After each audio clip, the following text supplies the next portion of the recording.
नमस्कार. जय भूमिपुत्र. माझ्या ऊस उत्पादक शेतकरी बांधवांनो आणि रक्ताचं पाणी करून कारखाना उभा करणाऱ्या माझ्या कष्टकरी कामगार मित्रांनो,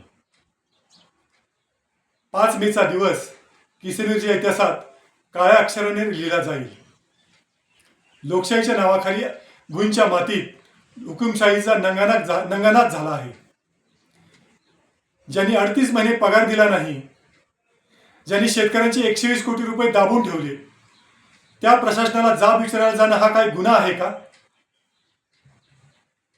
शांततेच्या मार्गाने हक्क मागणाऱ्या मला आंदोलनापूर्वी स्थानबद्ध केलं जातं.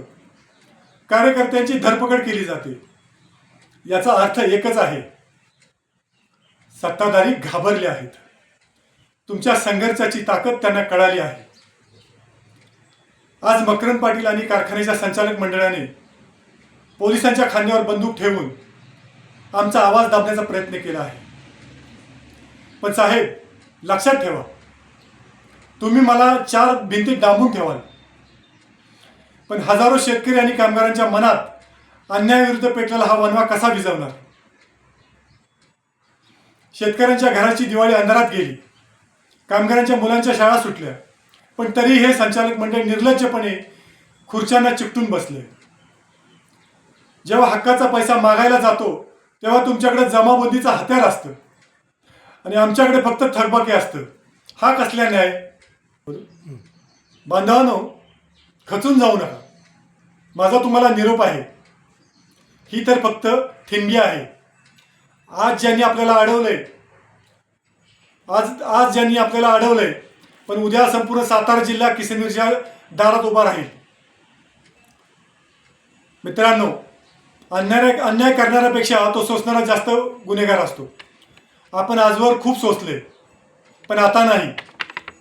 ही लढाई फक्त पैशाची नाही, ही लढाई आपल्या स्वाभिमानाची आहे.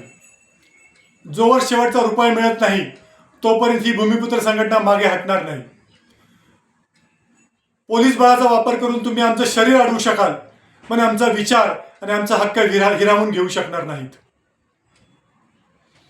शेतकरी आणि कामगार मित्रांनो, शांत पण सावध राहा.